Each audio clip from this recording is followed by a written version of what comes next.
Savez-vous qu'il existe, pour nos territoires ruraux, des financements européens pour booster l'économie de proximité et valoriser l'alimentation locale de qualité ? C'est ce que l'on appelle le programme LEADER, qui veut dire Liaison entre actions de développement de l'économie rurale.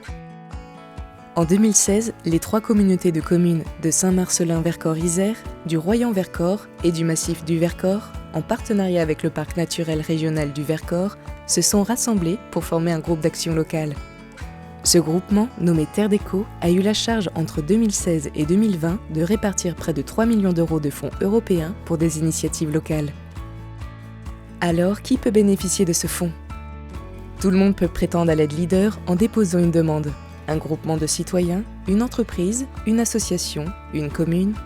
Et les agents des communautés de communes et les animateurs du programme LEADER sont là pour vous accompagner dans la construction de vos demandes. Ensuite, pour s'assurer que les projets candidats à l'aide répondent aux besoins du territoire, ils sont évalués par un comité constitué d'élus, de socioprofessionnels, d'associations et d'habitants. Les collectivités ont fait confiance aux porteurs de projets privés pour co-construire et co-conduire ce programme. LEADER a permis aussi d'être un levier et de compléter des financements locaux pour déclencher tout un nombre d'actions intéressantes et un développement économique du territoire. Et enfin et surtout, on a accompagné des tout petits projets, mais aussi des projets beaucoup plus conséquents et ambitieux. Tout le monde peut candidater, mais les projets effectivement retenus répondent en fait à une stratégie globale qui a été définie en amont par les acteurs du territoire. Ces projets vont répondre à des critères précis sur leur impact économique, social, environnemental, sur leur mode de partenariat, leur façon d'être productive et d'être pérenne. Depuis 2016, c'est plus de 50 projets qui ont été soutenus par le LEADER. Parmi les projets financés, on retrouve par exemple la création de tiers-lieux, des espaces dédiés à l'entrepreneuriat local, à l'entraide sociale et aux dynamiques citoyennes. L'association Létracole a ainsi pu initier la réhabilitation d'une friche industrielle à Saint-Laurent-en-Royan. La place des possibles se dessine comme un futur lieu d'entraide accueillant une recyclerie, un atelier de réparation de vélos, des outils et des formations au numérique ou encore un studio de répétition. À Autran, le pôle d'activité créative La Jolie Colo a lui bénéficié de fonds pour créer une salle dédiée à la culture et initier un Fab Lab. D'autres projets soutenus ont permis aux filières du territoire de développer des actions communes et de se structurer plus efficacement. La filière du fromage Saint-Marcellin a ainsi bénéficié de fonds pour améliorer la qualité de sa production, aider à remettre du lien entre les producteurs et les transformateurs et lancer un plan de communication pour redynamiser les ventes. Enfin, certains projets soutenus permettent d'accompagner les changements de pratiques pour développer une alimentation durable, locale et de saison.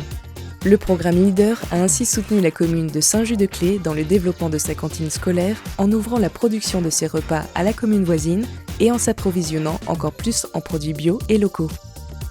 La communauté de communes du Royan-Vercors a pu, elle, initier un projet alimentaire territorial qui consiste à soutenir une agriculture nourricière de proximité, sensibiliser la population et favoriser la consommation de produits agricoles locaux et de qualité dans la restauration collective et individuelle. Super, j'adore les salades. Les personnes du LEADER qu'on a rencontrées au départ, c'est vraiment les référents locaux en fait, du dispositif, capables de nous expliquer qu'est-ce que c'était que le LEADER et quelles étaient les modalités pour déposer un dossier. Grâce au comité d'audition du programme LEADER, on a réussi à identifier tous les partenaires avec lesquels on pouvait travailler et donner bien sûr un autre caractère au jardin qu'on a pu mettre en place. Sans eux, on n'aurait pas pu identifier tous les acteurs avec lesquels il était pertinent de travailler et je pense qu'il n'aurait pas pris la vie qu'il a pris ce jardin.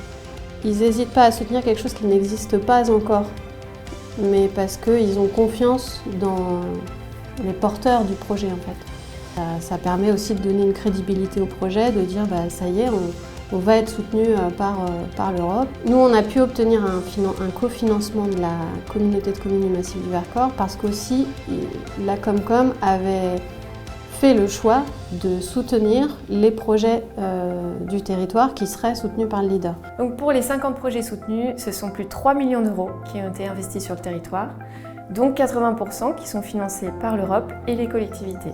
Le programme LEADER, c'est une immense opportunité de permettre un développement territorial, local, avec attribution des fonds par des compétences qui connaissent le terrain, à des gens qui ont des projets de terrain sur le terrain et qui peuvent les mettre en œuvre grâce à ces financements complémentaires.